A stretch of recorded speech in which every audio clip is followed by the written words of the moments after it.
Assalamualaikum warahmatullahi wabarakatuh. Kembali lagi dalam video pembelajaran matematika bersama dengan Ibu Titis. Pada video pembelajaran kali ini kita akan mempelajari tentang persamaan logaritma. Tujuan pembelajaran kita hari ini adalah sebagai berikut.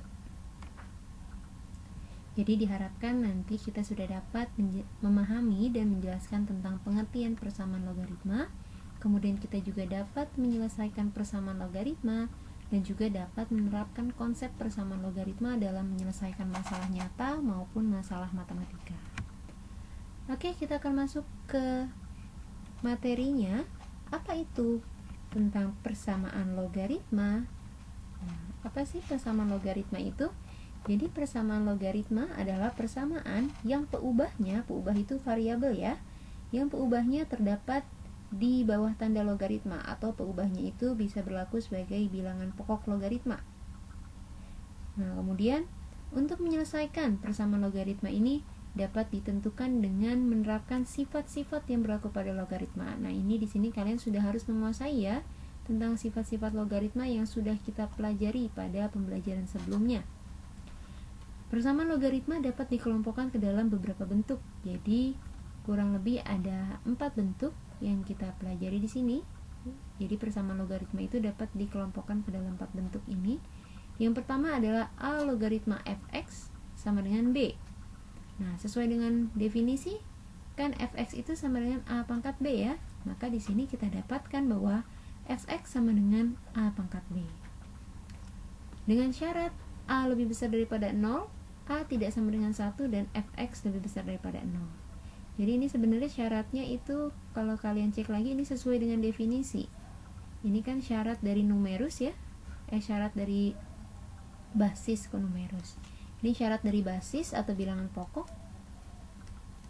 Ini basisnya. Kemudian yang ini adalah syarat untuk numerus.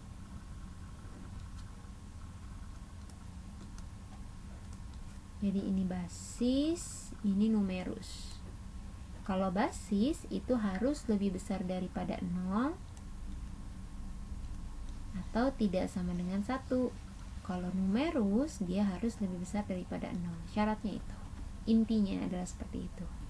Kemudian untuk A logaritma fx sama dengan A log p, maka sudah jelas ya, ini kan bilangan pokoknya sama, coret. Maka kita dapat kesimpulan bahwa fx itu sama dengan p. Fx sama dengan P. Syaratnya karena A ini tadi basis ya, maka A lebih besar daripada 0, A tidak sama dengan 1, dan karena P di sini adalah numerus, maka P-nya harus lebih besar daripada 0. Kalau P-nya lebih besar daripada 0, otomatis nanti Fx-nya lebih besar daripada 0 ya kan? Iya. Selanjutnya yang ketiga kalau misalkan keduanya berbentuk fungsi, yang ini fungsi Fx, yang ini fungsi Gx. A log fx sama dengan A log gx. Dengan bilangan pokoknya sama, maka bisa kita coret. Maka kita dapatkan kesimpulan fx sama dengan gx.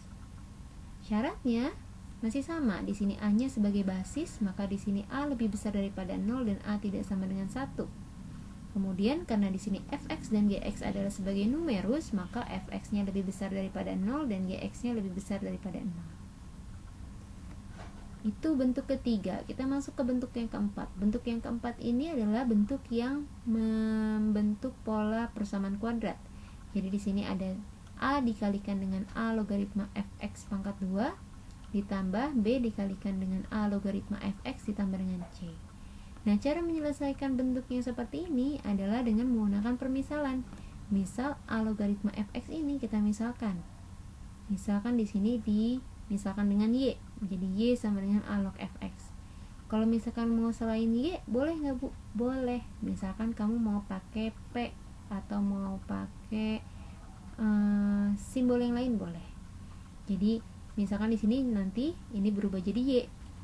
Jadi AY kuadrat karena dikuadratkan ditambah BY ditambah C sama dengan 0. Maka dia membentuk persamaan kuadrat. Nah, ini diselesaikan dengan cara menyelesaikan persamaan kuadrat. Oke, supaya lebih paham lagi, kita akan masuk ke contoh soalnya. Contoh soal yang pertama. Tentukan penyelesaian persamaan logaritma berikut. Misalkan ada 3 log 2x min 1 sama dengan 2. Nah, ini jawab ya. 3 log 2x min 1 sama dengan 2. Oh, ini berarti kalau sesuai definisi, berarti kan ini 2x min 1 sama dengan 3 pangkat 2, ya kan? Atau ini membentuk bentuk yang pertama tadi ya, kalau di pengelompokan persamaan kuadrat. Ini bentuk yang pertama tadi. Maka 2x dikurangi 1 itu sama dengan 9. 2x sama dengan 10. Kita dapat x-nya sama dengan 5. Jadi penyelesaiannya adalah x sama dengan 5. Lanjut lagi ke soal yang B. Soal yang B 3 log ini bukan 3 ya, ini x. Soalnya x. X logaritma 3x ditambah 10 sama dengan 2. Nah, berarti sesuai dengan definisi jadinya 3x ditambah 10 itu sama dengan x pangkat 2, ya kan? Oh, ternyata ini membentuk persamaan kuadrat. Jadinya x kuadrat dikurangi 3x dikurangi 10 ya, dikurangi 10 sama dengan 0. Kita faktorkan ya, bisa difaktorkan ini persamaan kuadratnya. Maka di sini x, ini x, yang dikali menjadi negatif 10, yang dijumlah jadi negatif 3, berarti negatif 5 dengan positif 2.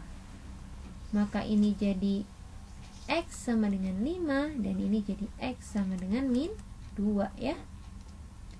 Nah, cek lagi di sini, hati-hati bahwa x di sini adalah basis.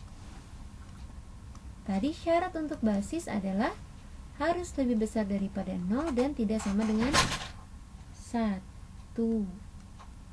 Tidak sama dengan 1. Jadi, kita cek untuk 5 apakah dia memenuhi? Memenuhi ya. Nah, bagaimana dengan x sama dengan negatif 2? Nah, untuk x sama dengan negatif 2 ternyata dia kurang dari 0. Berarti dia tidak memenuhi. Nah, karena tidak memenuhi, maka penyelesaiannya adalah hanya x sama dengan 5. Oke, kita akan lanjutkan ke pembahasan yang C. Nah, untuk pembahasan yang C ini, kalau kita perhatikan ini basisnya masih berbeda ya. Ini basis 2, yang ini basis 4. Nah, bagaimana supaya dia menjadi sama?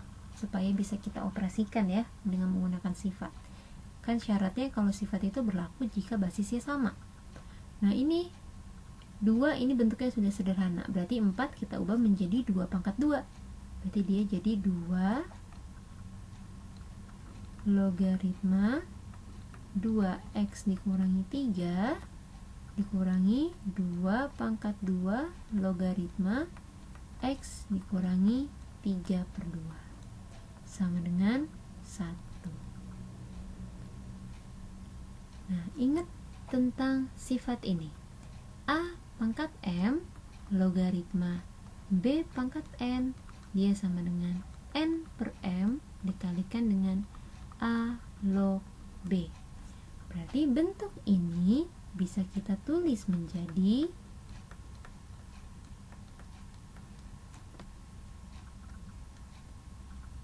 ini pangkat 1 ya kan, ini pangkat 2, berarti 1/2 2 logaritma x dikurangi 3/2 sama dengan 1.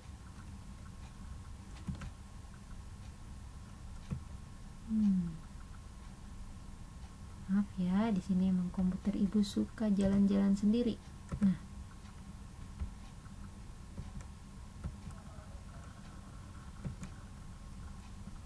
Nah, oke, kita balik lagi di sini.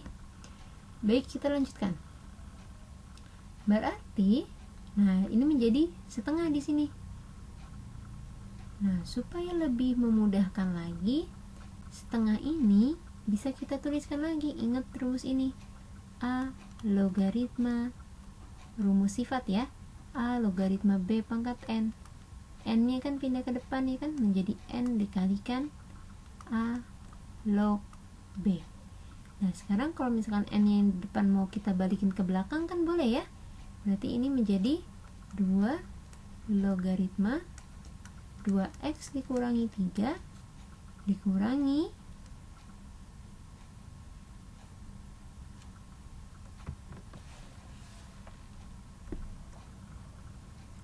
balik lagi di sini, dikurangi dengan 2 logaritma x dikurangi 3/2 pangkat setengah. Jadi yang tadinya di depan pindah ke belakang jadi pangkat, sama dengan 1. Bentuk pengurangan dengan bilangan pokok yang sama. Ingat sifat yang ini sekarang. A logaritma B per C itu sama dengan A logaritma B dikurangi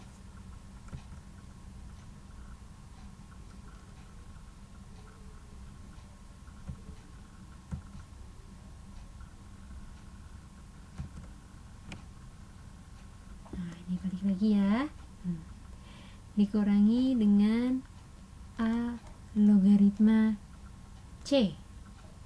Berarti bentuk ini kalau dari pengurangan mau kita ubah ke bentuk pembagian seperti ini kan bisa ya, berlaku. Maka 2 logaritma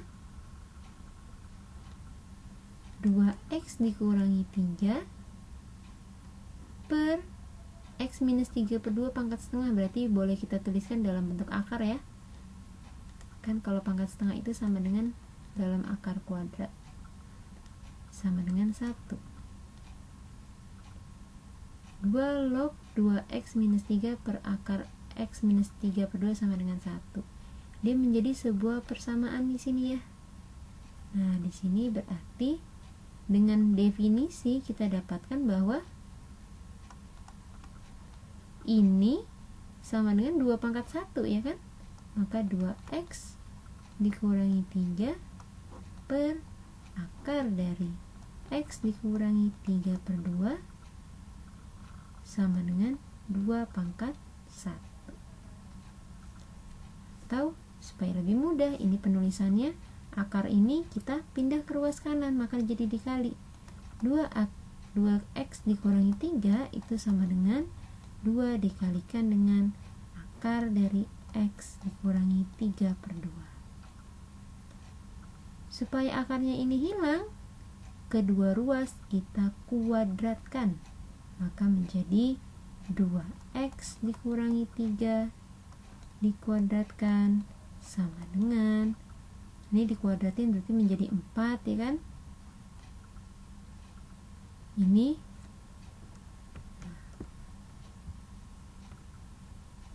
ya.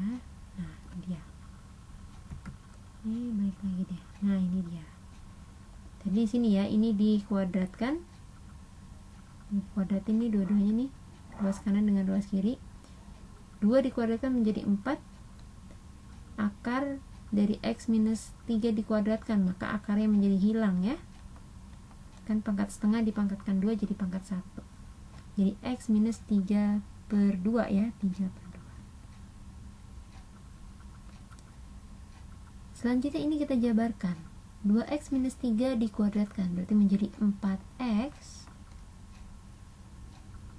dikurangi 12x ya kan, ditambah 9.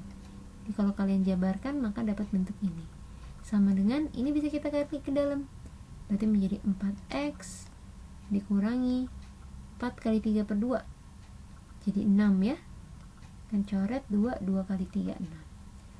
Nah ini tadi ini kuadrat ya, 4x kuadrat, ketinggalan kuadratnya. Kita susun menjadi sebuah persamaan kuadrat. Persamaan kuadrat Ibu teruskan di sini ya, supaya lebih luas menulisnya. Di sini berarti menjadi 4x kuadrat minus 12 pindah ke sini minus 4, berarti jadi minus 16x ditambah 15 sama dengan 0. Kita faktorkan, oh ini pemfaktorannya silahkan kalian cek lagi ya. Untuk cara pemfaktoran, ibu biasa menggunakan cara ini kalau misalkan koefisien di sini ini selain angka 1. Nah, karena ini angka 4, berarti selain angka 1 ya. 4x kuadrat ini bisa kita dapatkan dari perkalian 2x dengan 2x. Bisa 1x kali 4x boleh ya, tapi ibu mau coba di angka 2x dengan 2x. Kemudian yang ini untuk 15 itu kan perkaliannya berapa kali berapa yang hasilnya 15, yaitu 5 kali 3. Nah, ini kita kali 2x kali 5 10x ya kan, 2x kali 3 6x. Kita jumlah sekarang yang ininya, 10x tambah 6x 16x. Ternyata di sini 16x, tapi yang diminta negatif 16x. Bagaimana supaya sama menjadi 6 minus negatif 16x? Berarti kita munculkan tanda negatifnya. Nah, ini kita misalkan ini negatif 5, ini negatif 3. Negatif 5 kali negatif 3 tetap positif 15 ya. Nah, 2 kali negatif 5 itu negatif 10, 2 kali negatif 3 itu negatif 6. Maka dijumlahkan menjadi negatif 16. Nah, setelah ini kita susunkan secara menyilang. Ini dipasangkan ke sini, yang ini dipasangkan ke sini. Berarti menjadi 2x dikurangi 3 dengan 2x dikurangi 5 sama dengan 0. Maka bentuk faktornya menjadi seperti ini. Kita dapatkan di sini x-nya sama dengan 3/2. Yang ini x-nya sama dengan 5/2. Nah, cek lagi apakah 3/2 dengan 5/2 memenuhi syarat untuk basis dan numerusnya. Untuk basisnya aman ya, karena x-nya di sini bukan basis, tapi x-nya ini adalah variabel di numerus nih. Nah, berarti kita cek, kita harus masukkan substitusi nilai x ini ke bentuk ini, 2x minus 3 dengan x minus 3/2. Nah, di sini saja kita sudah terlihat ya. Kalau ini 3/2, maka nanti di sini 3/2 dikurangi 3/2, berarti 0 nanti di sini nih ya.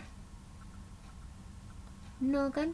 Kalau 0 berarti dia tidak boleh, karena numerus itu harus lebih besar daripada 0. Kalau basis lebih besar daripada 0 dan tidak sama dengan 1. Kalau numerus, syaratnya tadi diingat kembali, itu lebih besar dari 0. Syarat untuk numerus. Maka yang ini tidak memenuhi, karena ketika x-nya 3/2, nanti di sini fungsinya jadi bernilai 0. Kalau 5/2 bagaimana? Kita substitusi coba ke sini. 2 kali 5/2 kurangi 3. Positif ya, lebih besar daripada 0. Ini juga 5/2 dikurangi 3/2. Positif juga ya, lebih besar daripada 0. Maka yang memenuhi adalah 5/2. Jadi kesimpulannya, penyelesaian dari persamaan ini adalah x sama dengan 5/2. Seperti ini. Nah, untuk pembahasan tentang contoh soal berikutnya, yaitu soal yang ini akan ibu lanjutkan pada video berikutnya.